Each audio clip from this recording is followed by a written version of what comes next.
Hi, everybody. I'm Stanisci of CFL Talk. Welcome to the Spanglish World Network on Zingo TV, channel 250. Please remember to download the Zingo TV app at the respective app stores for iOS and Android devices. While you download the app, make sure you rate and leave a comment. Both apps are absolutely free. Zingo TV is available on Google Chromecast, Amazon Fire TV sticks, Roku sticks, and also 2016 TVs forward. Joining me today is a very special guest, along with our regular one, David Morassutti, the one, the only, Mr. X's and O's, Ben Grant. David, welcome to the program. You were close. X's and Argos. Argos. I know. Shut up. It's X's and O's that he specializes in that we don't. You're the X's and O's guy. You can say the name of the broadcast. That, for me, it's the X's and O's guy. And at least this way we know you got the pun. That's all. I'm not allowed to do puns. I'm a very punny guy. In all seriousness, Ben's one of the most football intelligent guys in the group at the Argo interviews, and he just advised me that no, Frank, I had to watch the game on my own. I needed to get it all in, undistracted. And then David pipes in and says, yeah, me too. I had to write an article. Meanwhile, I was in the press box distracted by everything that was going on. And what they do, as you guys may know, at the end of the game, you don't even get to see the last 4 minutes because you're in the tunnel waiting to run out.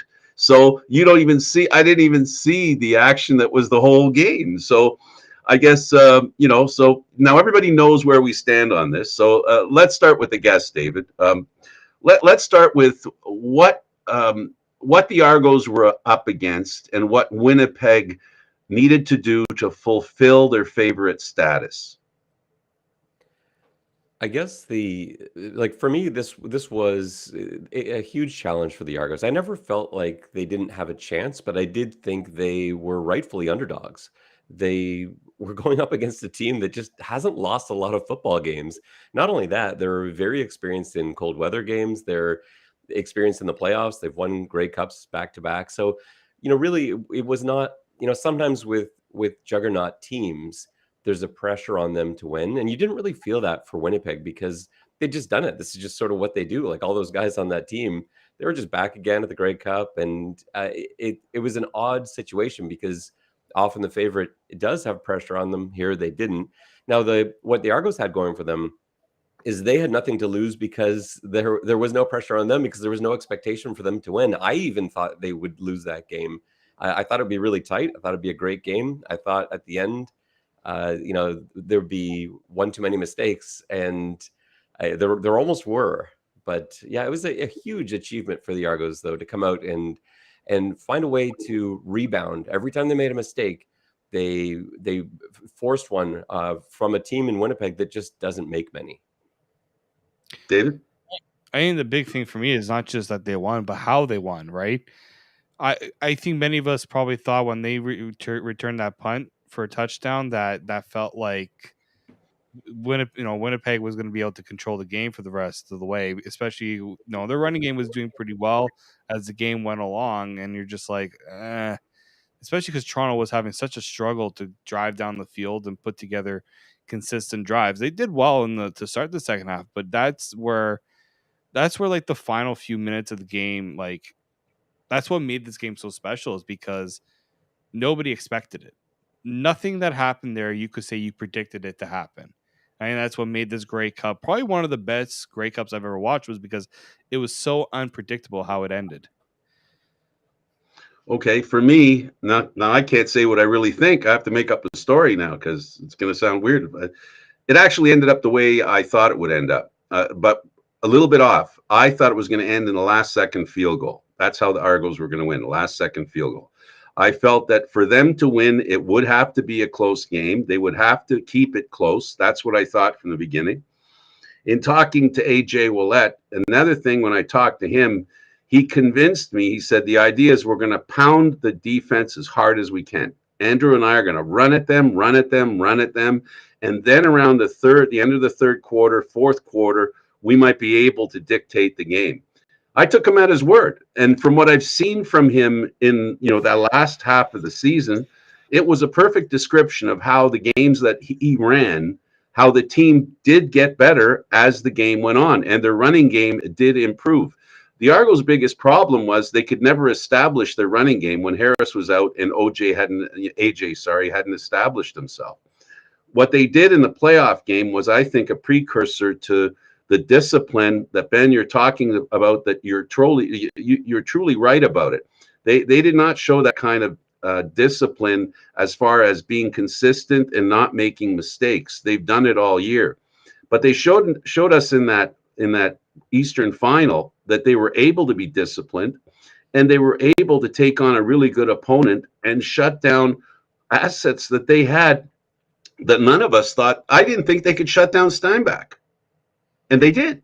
I really didn't think they'd do that. I thought Steinbach had enough time back that he would have been at his optimum form, and he just wasn't a factor in the game against the Argos. And that's what convinced me that if the Twin, even if it was cold, they had two running backs up against one in Winnipeg.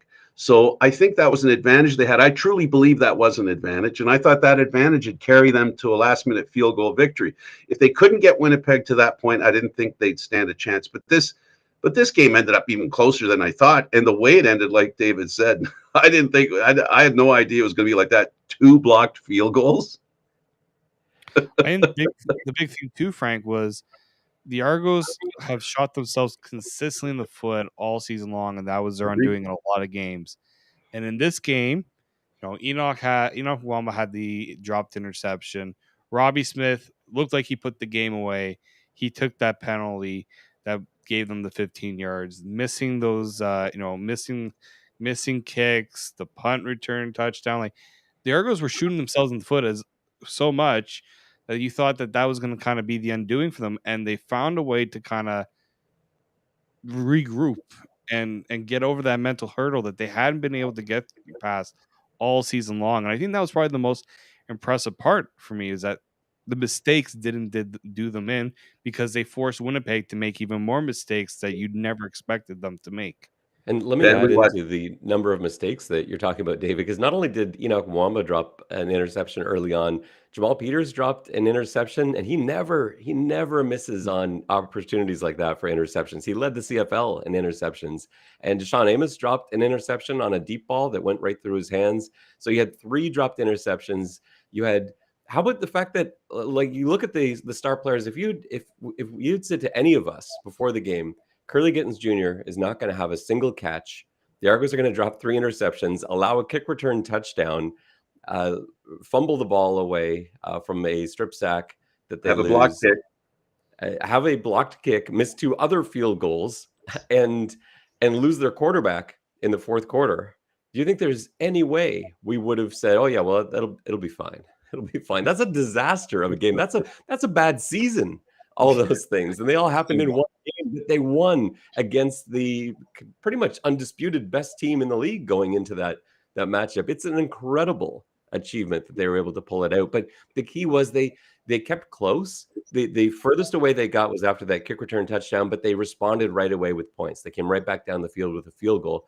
And I think the biggest thing for them is that they showed how much depth matters, because while we talked about those guys not being able to, like Curly Gittens Jr., he's been sensational all season. He's been the guy. Every time they needed someone to make a play on offense, he made it.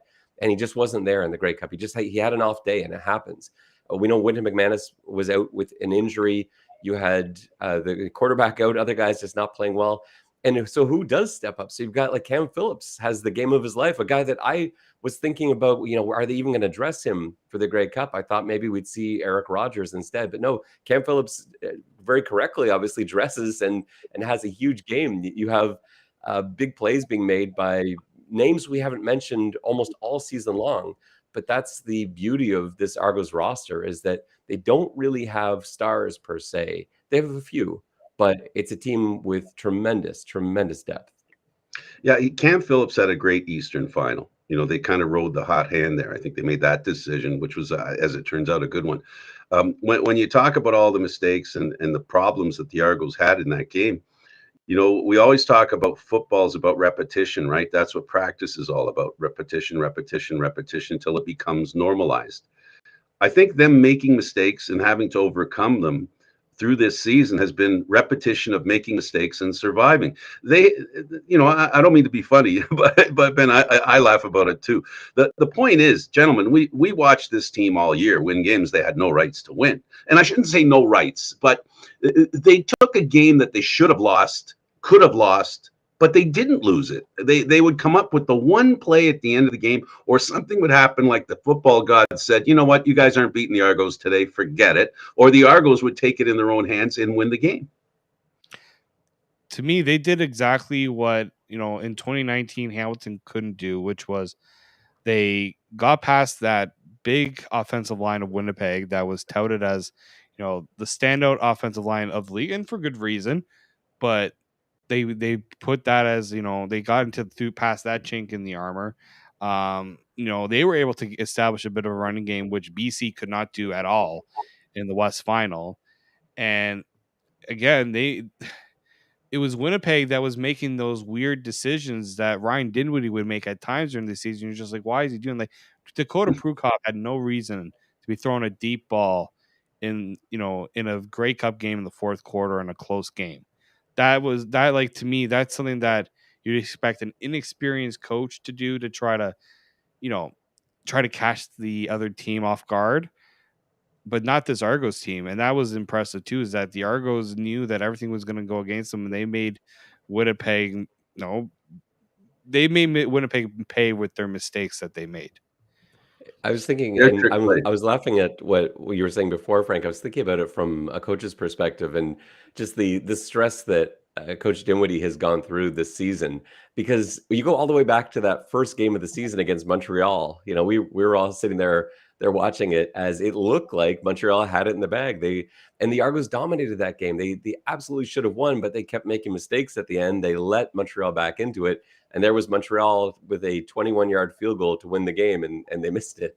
And, games like this, I'm sure Coach Dinwiddie would love to have had an easy win somewhere along the way. There were a couple where they were dominant, but for the most part, man, it was a fight. But I think, Frank, to your point, they've been through that, right? This is a team that has made mistakes. And as much as I'm sure Coach Dinwiddie wanted to throw his players off the bus half the time after games for keeping it close and making it a ball game, they had weathered worse storms. And so, yeah, there they were again. And in fact, they did it in the first Winnipeg game at BMO Field, where they put themselves in a 17-0 hole in that game, making mistakes, 2 ridiculous interceptions, a fumble, a turnover at the 1-yard line. And yet there they were, an extra point at the end of the game away from sending it to overtime against the same Bomber team. So I'm sure being down 9 in the third quarter, like,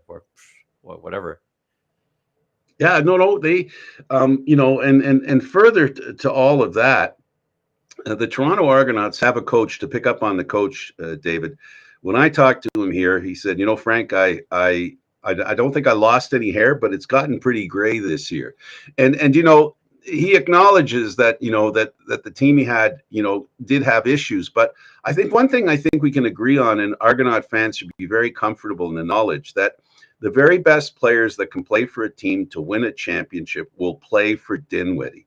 He's a player's coach. I've learned that over this year. He has never thrown a player under the bus. He has always been positive. He has had opportunities. We all know that there's been games where Macbeth, I don't want to blame him for losses or say that he didn't play well, but, from a fan's perspective, because, quarterbacks have to be perfect. They can't be imperfect. He always defended his quarterback, whether the quarterback deserved it or not. But really, I don't want to say that McLeod Bethel Thompson didn't deserve the support. He definitely did. And I'm not saying that he had a bad year. He had a great year.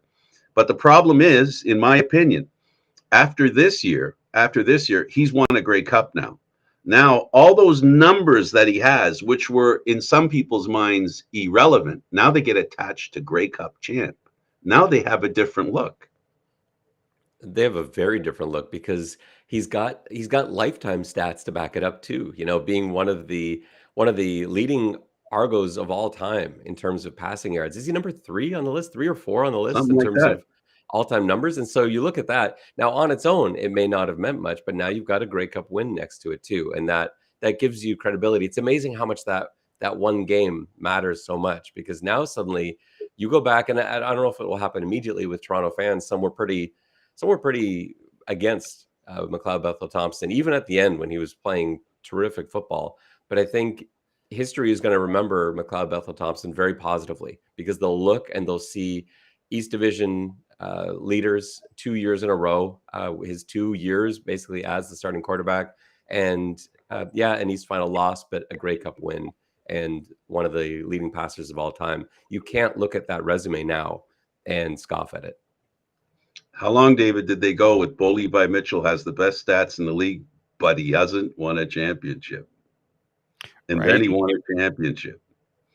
Well, even guys like Brandon Banks has all those things on his resume, but didn't have the Grey Cup ring. Enoch Mwamba, 11 years in the league, didn't have that ring. I totally forgot Boris Beatty, another one in the league for so long that didn't have that ring. Like it means so much more to the players, because they can say that they accomplished a lot of individual things, but they always like to say the one thing you can't take away is that championship. You kept hearing them say it. We're the champs, and you can't. That's something that can never be taken away. So like that's what it means. It meant so much to those players. And McLeod, when they returned from Regina yesterday at the airport, he said, I was there in 2017. I mean, obviously he didn't play an integral role. He was, just one of the guys there. He said to me, he's like, I was there in 2017. I said, I can do that. I want to do that. I want to be the guy, a part of it. Like it didn't really dawn on me really to think about that. Everything he went through, all those times we said, we don't really know if he's the guy. Don't know if he's the one that's going to get them over the hump. It means it just it's kind of funny how those narratives work out in the end, especially a guy who was just looking for that one opportunity, his only opportunity to go out and win a Grey Cup, and he did it. He obviously, they got help, and he even said ego side of him would have loved to finish that game, but he also knows that it's a team has to win it, not him. I think that shows growth a little bit on his part as well. He had a really nice line where he talked about Chad Kelly's success being his success, and his success being Chad Kelly's success.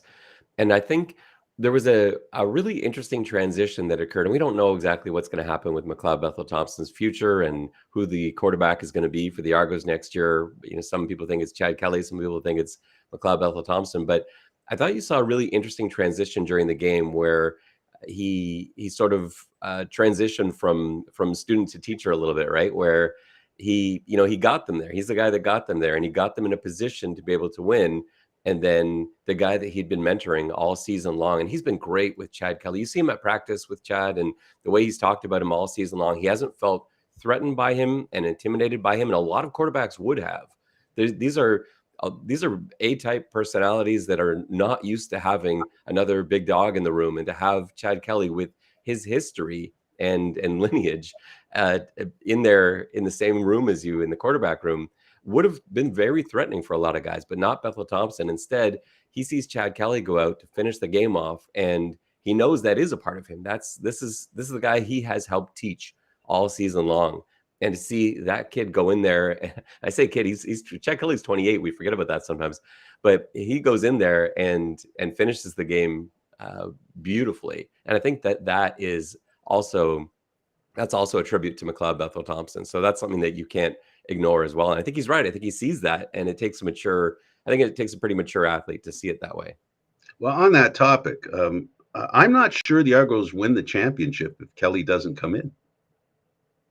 It was circumstances that seemed to be kind of fateful, because the Argos were getting a little bit, something was happening where they, because of that run back, that was a point where everybody went, uh-oh. I'm sure everybody was thinking, uh-oh, that's the game.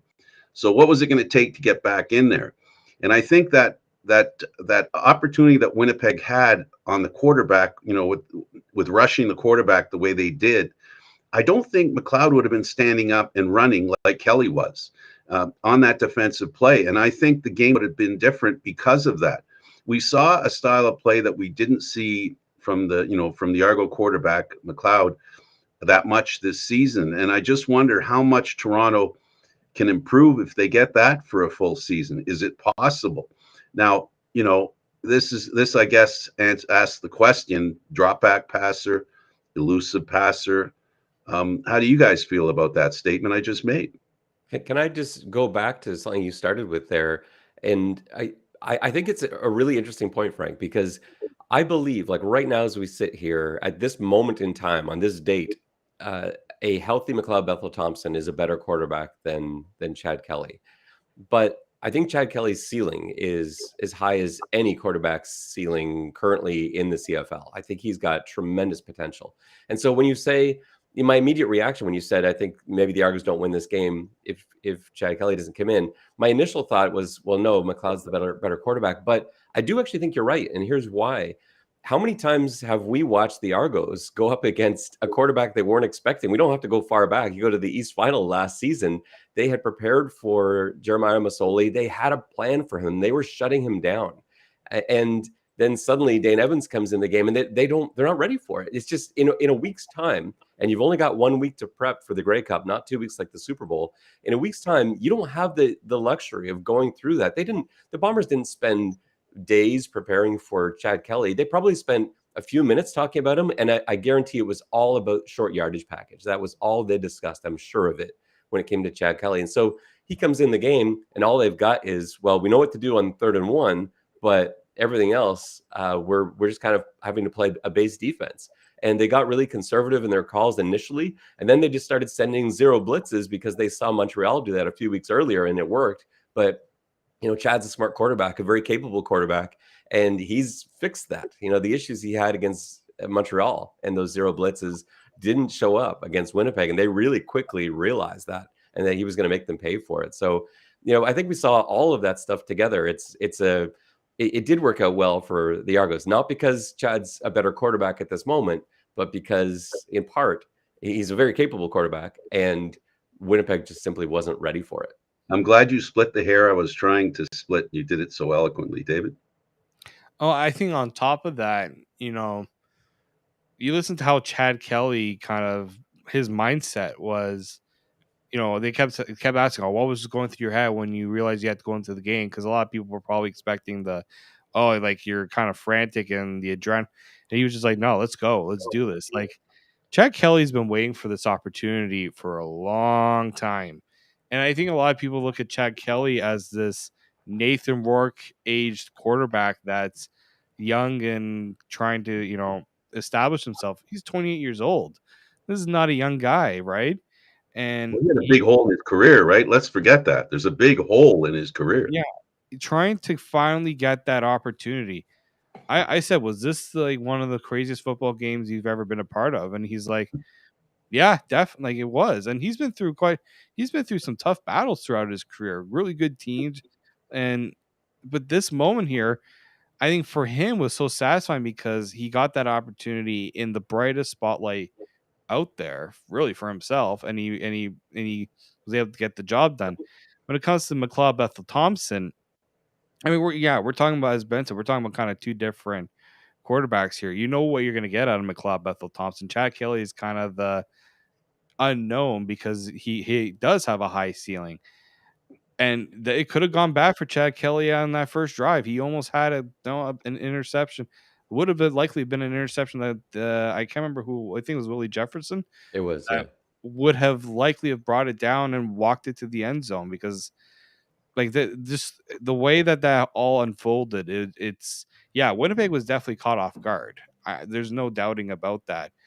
And I don't think they realize that Chad Kelly will scramble like he did. Like it's just it was a totally different Argos offense when you saw Chad Kelly go out there because of that ability for him to scramble.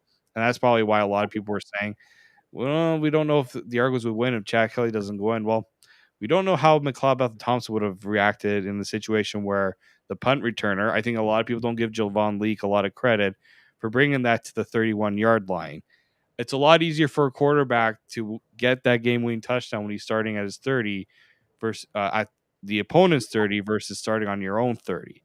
I think that's something a lot of people didn't take into account. I think Javon Leake had probably the play of the game because he's the one that got them into that scoring position. He almost scored that touchdown. Like he was one tackle, like one guy away from breaking free for the touchdown. Instead, he put the offense in arguably the best field position I think the special teams has ever given the Argos offense all season long too. He was Another depth thing that you talked about, Ben, with Leake. The Argo for depth. sure.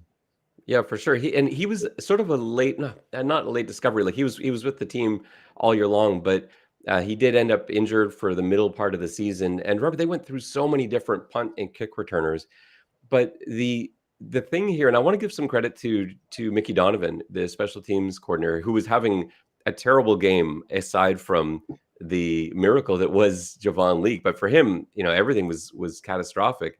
And Javon Leake, to give you some numbers behind that, Toronto had the worst punt return game in the entire CFL, and it wasn't even close. They were averaging 7.1 yards per return coming into this game. It was, you've got teams averaging 12 yards per return. It's a huge difference, like almost double the return yardage. Toronto could not return a punt all season long. They would catch the punt, and there'd be 3 or 4 guys immediately in their face. And it wasn't so much the returner. They've had gifted returners in, like Isaiah Wright, who started the season as one of the punt returners. He's a great punt returner. You watch his college tape. He's fantastic punt returning, kick returning. He's a special teams wizard. But nobody can return when there's 4 or 5 guys in your face as soon as you catch the ball.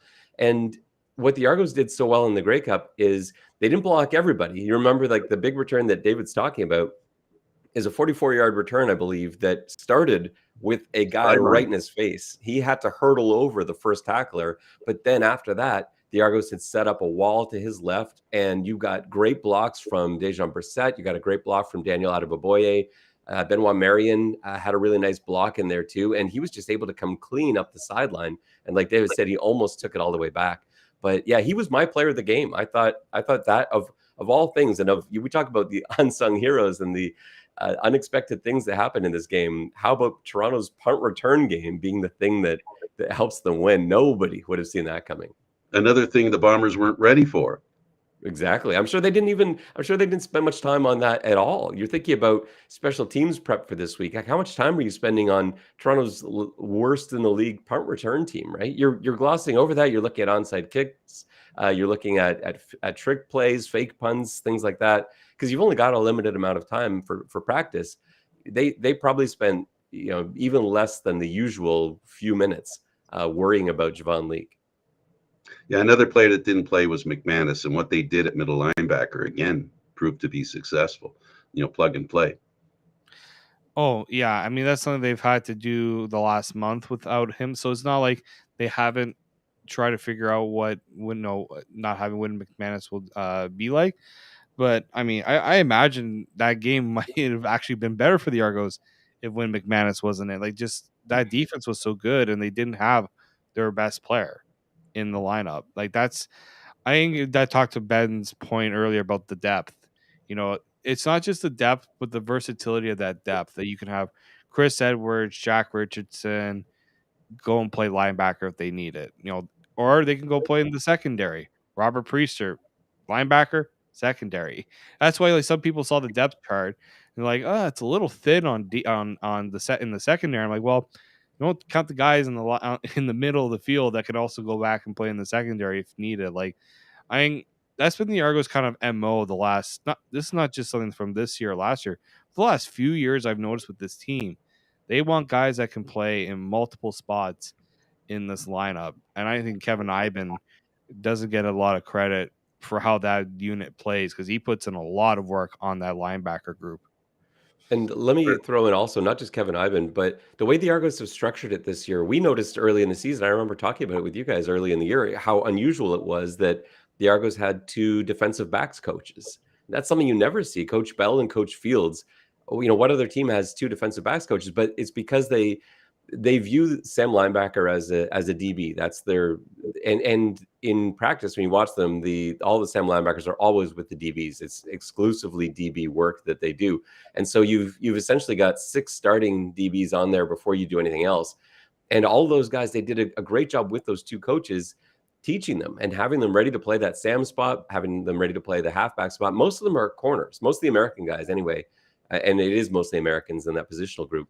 Most of them played corner in college. That was their only experience. And they came up here and new guys like Priester, who had really only ever played corner. Caleb Holden was another guy, and he didn't really get in the game too much. But guys like that, they were corners. They were turned into halfbacks and then learned the Sam backer position too. And what a luxury for Coach Mace to not even have to think about it in terms of positions. It's just like, which 12 football players do I want on the field for this play? And he could find a way to get them out there. You had Jack Kassar playing a ton of snaps. I think he led the team in tackles if you add in special teams tackles too. And he's not a starting linebacker. He was coming off the bench. He was behind Enoch Mwamba, and yet he was on the field a ton because they had all these different packages where they would go with 3 down linemen and have 4 backers across. And they could do that because they felt comfortable with Jonathan Joseph in coverage. They felt comfortable, rushing Kassar or having Priester come up and really fool the offense. And there were a few plays there where Collaros had no idea what he was looking at. And think about how amazing that is. Zach Collaros was a very deserving most outstanding player award winner this season. I think Nathan Rourke was better over fewer games, and that's another debate for another time. But I can't argue giving it to Zach Collaros. He's a brilliant quarterback, a really smart quarterback, and to fool him and the pick for Enoch Mwamba, you could see as he was coming off the field, he had no idea how Enoch Mwamba got over there. I had no idea how Enoch Mwamba got over there either. And I have a much better view on my TV than he does with 300-pound guys trying to hit him. And I had to go back and watch it 3 times to figure out what happened. And that's a credit to Coach Mace and looking at what he was able to pull out again in 1 week. Blitzes, I haven't seen them run all season that they suddenly were running out there. And Zach Collaros a number of times was caught confused. And it's why his stats are terrible. You look at that, and I don't think people have really talked about that too much, at least in Toronto. I'm sure they're talking about it in Winnipeg, but 60% passing for 183 yards and an interception. That doesn't sound like your most outstanding player. But, he legitimately was, just not against the Toronto defense. The management team you're talking about, I couldn't disagree with you at all. But I'm going to throw another name out there. There's another person that came from Hamilton to Toronto for this Grey Cup. His name's Jim Barker. He came as a consultant. And, it's no accident that being at a Grey Cup follows him around. He's had a lot of success going to Grey Cups. And coming to Toronto, I think he probably added something not as direct as what you're talking about now, but this consultation position, which basically talks about, in my opinion, the experience of football in Canada, the Canadian Football League, Grey Cups, managing and coaching. I don't think there's anybody. Well, there's 2 guys, one retired and one still in Calgary, that you could call a manager and coach of quality at the same level. And Jim Barker is one of them, and another one's in Calgary. You know who I'm talking about, Huff. So, this to me is probably another addition the Argos made, which I think fits into the narrative that you guys are talking about. I'm going to also bring up another point. I don't know if you guys listened to Ryan Dinwiddie talk yesterday. He brought up John Murphy's name, which caught me. I think I was the only one that kind of had to take a double take when I heard John Murphy's name. But Ryan Dinwiddie kind of said that, even though he wasn't there, he played a huge part. Without John Murphy, Ryan Dinwiddie's not in Toronto. And a lot of guys that they poached from Calgary don't come to Toronto. Obviously, Corey Mace being the late addition post Murphy.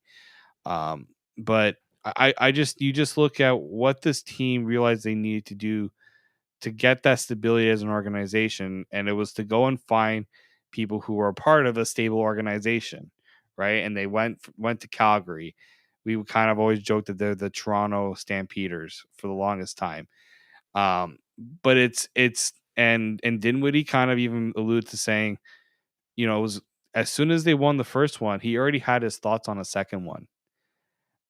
I'm like, it's just he's wired. It feels like he's wired a little differently than some of the other coaches that I've had the chance to talk with over the years.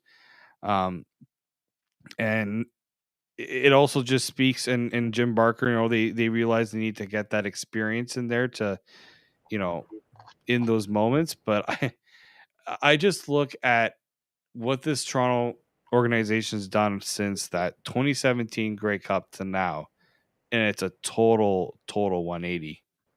Yeah, there's like 10 things you guys touched on that I want to address, and I'll try and Go narrow ahead. that down.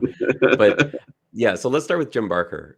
Yeah, he's a great football mind, and what I love about the Argos front office is that you see them at practice, and it's not like a lot of other teams where it's a really convenient thing for them to do to just walk down from their office. They're having to they're having to travel. They're practicing at Etobicoke Centennial. They're practicing at Lamport. This is not just like, I'll look at my office window and check on the guys. They're out there. You see pinball at every practice. You see Jim Barker at every practice. And last season, yeah, John Murphy, another brilliant football mind. I don't know anyone that knows more about football than John Murphy. And the way he would sit there and not just sit watching practice. Murphy had like 3 or 4 phones going on. He was always working, doing his job, but not losing track of what's happening on the football field. And look at all the guys they've brought in these last few seasons, whether it's this year under with Barker right there, or last year under Murphy. It was just a constant rotation. They were constantly churning the sort of mid to bottom of the roster, trying to find there's going to be someone here with the spark, because these are all great football players that are coming up. If you're coming up to the CFL, you were a great football player, and that doesn't necessarily mean that this game's going to be for you. And this is exactly how you just plug and play. It doesn't really work like that. But they did hit on guys. You got guys like Jared Brinkman, who signed in September, and suddenly he's dressing for the Grey Cup as a valuable defensive lineman who's in there tackling Brady Oliveira and throwing him to the ground. Ali Fayed, who, again, brilliant player, didn't even dress for the Grey Cup, and he's a brilliant defensive lineman and award-winning. I think he was like MAC Defensive Player of the Year or something like that. And they find these guys that can work, but there's so many of them. Think about all the people that didn't dress for this game. And we go back to, you talk to the Roger. Eric Rogers, Joanne Brescison, Peter Nicastro, the best lineman on the team from last season, Isaiah Cage. If it's not Nicastro, it's Cage. And none of these guys even dressed. Robertson Daniel didn't dress. And those guys are great football players. They're really good football players. They're proven winners. And there wasn't even room for them to dress on this team. That is how good a job the front office did. And this goes back to Vince Magri too, and Alex Russell and the scouting staff and the job they've done. You go back and look at the last few years of the draft. It's Curly Gittens Jr. and Robbie Smith, and then Peter Castro, Jack Cassar, and then into McKellar getting all those starts this season. There's so many hits they've had in the draft picks they've made the last 3 years. It's astonishingly good, the number of hits they've had, and they just deserve just as much credit as everybody else. And I'll stop ranting now about this, because I've taken all the time away from you guys. You're on a vein where I was headed anyway, because I think you'll get the idea of where I've been going. So to advance from the game and the players, the coach, the management, and now what I want to talk about, which is I think a very impactful situation, and why I raised Barker. This follows Barker. It's not just having great players. It's not just having great players that play positions. It's the chemistry you create and the understanding of what it takes to win, and understanding so well that you don't rely on who played well in this situation, but find the guys that'll play well in the situation that's in front of you. And in this case, the Winnipeg Blue Bombers, they dressed the guys that they felt could help them beat the Winnipeg Blue Bombers. They weren't looking for the best Toronto Argos team. They were looking for a team that could beat the Winnipeg Blue Bombers. And what we saw with the people they dressed, they negated the run game, the strength of Winnipeg. Collaros, high percentage passer, doesn't make many mistakes. Guess what happened? And people are riding him now in Winnipeg because they think it's his fault. They're not giving any credit to the Argos back, the backs, right, and the defense. So I think your points are very valid, and we're moving now to how important it is to have players, but also to know the players you put in at a certain time, which is kind of what we talked about with Macbeth and Kelly. Kinda, just a little tweak, and you make a decision or something happens, it can help you. I also think about how many different defensive coordinators that some of these players have had over the years. It's not easy to just bring in a new coach and expect the defense to take shape right away. And we saw with that Argos defense, it took some time for all the players to kind of gel in that system. But once they did, like we saw it in the East Final, we saw it in the Grey Cup. That was the Argos defense pretty much at their best. And we saw glimpses of good things that defense was doing, but the defense knew that they had another level to get to. And it's so like Corey Mace gets no attention, really doesn't get much recognition other than from Coach Dinwiddie. Like Ryan Dinwiddie's always bringing up Corey Mace, and like he pretty much calls him the head coach of the defense, and for good Well, reason. you know what he said to me today, or Mm. sorry, not today, on Sunday night. He called Corey Mace. He said he's going to be the next head coach of the Toronto Argonauts. That's pretty big. That's pretty big. And That's a look at pretty those. statement to make. Yeah, especially as the current head coach of the Toronto Yeah, Argonauts. and But that raised my eyebrows. So sorry I interrupted you, but I think that's an important No, comment to make. No, that's a it good. is because like Corey Mace. Well, I guess maybe age has a little bit to do with. Like I think what I saw out of Ryan Dinwiddie was also. I mean, Ryan Dinwiddie's not an old guy by any chance. He's 41. Heck no. So he also saw that this job takes a lot out of him. He puts in a lot of time, and he said he's not home as much as he feels like he needs to be, and you wonder how much that plays into how much a coach wants to do this sort of job for. It is very demanding. Ben, I mean, you've probably seen more than anyone, like how much coaching really occupies somebody's time and the preparation that's needed, especially a head coach who has to worry about everything going on rather than a coordinator who's worried more about what his unit has to do. Yeah, it's why my hair started turning gray as well. And I've had to step away from that in recent years. I'm doing far less coaching now than I was before because there just isn't time to do other things. It's even at high school or semi-pro where I was coaching, it's not as time consuming as being a CFL coach, there's no question, but it chews up a ton of time. And if you want to do other things like this, for example, then something's got to give. And you look at Coach Dinwiddie with a young family, and for sure you see that. I saw that a little bit with McLeod Bethel Thompson too. We talked about a decision he's going to have to make at some point. You've got young kids growing up, and you see the hours that you have to put in for jobs like this. It's not easy. And going back to Coach Mace, how about this? This is a little, I guess, off the line that we're on here, but I'll bring it back in a second. Look at Coach Mace as a defensive coordinator, 1 year, 1 season, and he wins a Grey Cup. Coach Dinwiddie, 2 years as a play caller and head coach. He finishes with the best record in the East twice and wins a Grey Cup. This is a really nice young coaching staff you've got here. And I think the reason that we haven't heard a lot of buzz about Coach Mace is because you look statistically, and the Argos don't actually look good defensively. When you look at the stats, the numbers they allow, but there's a reason for that. And Coach Dinwiddie is very aware of that. And that's why he praises Corey Mace so regularly. The Argos were playing a style of defense all season long that allows yards. That was part of the plan. They weren't trying to prevent teams from getting first downs. They were trying to prevent teams from getting touchdowns. And so they played this cover 4 style, which is, pretty conservative. Like you're gonna give up anything underneath. You want to throw 5-yard passes down the field all day long, we will let you do that. But as soon as you get down to our 20, we're gonna tighten up a little bit. And the nature of the CFL being 3-down football is at some point you're gonna miss a pass or you're gonna get a holding penalty and now you're punting. And for the style of defense Coach Mace played, like, yeah, the numbers are always in a bend but don't break system. You are That's always it. going to give up a lot of yardage, and so you got to throw that out the window. Don't look at that stat. Look at how many touchdowns they gave up. Look how many touchdowns inside the red zone they gave up. And that's where you see the brilliance of what Corey Mace was doing this year. And look at the Grey Cup, where he brought out a different game plan every week. Go back to the last like 4 weeks of the season. It's a whole different defense that he's got for when they have to tighten it up a little bit.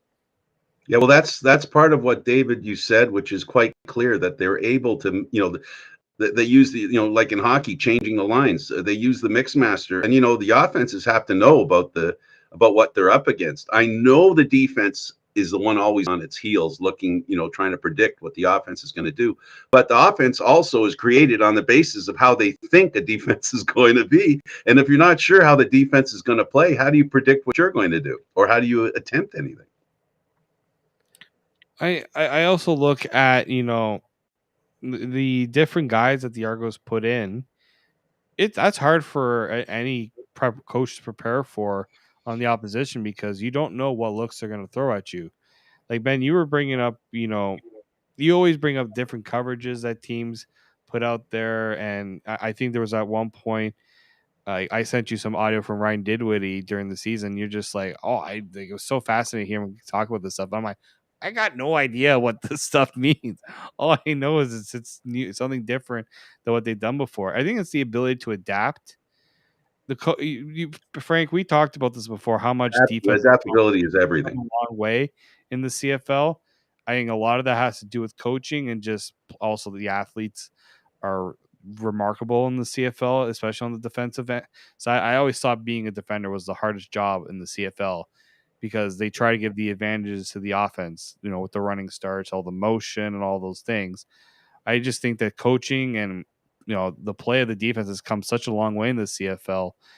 And because we're getting new fresh ideas. I know, like, some coordinators last for a while, but it's nice to see newer faces like a Corey Mace kind of get a chance to have their own stamp on a defense, rather than Ryan kind of Dinwiddie.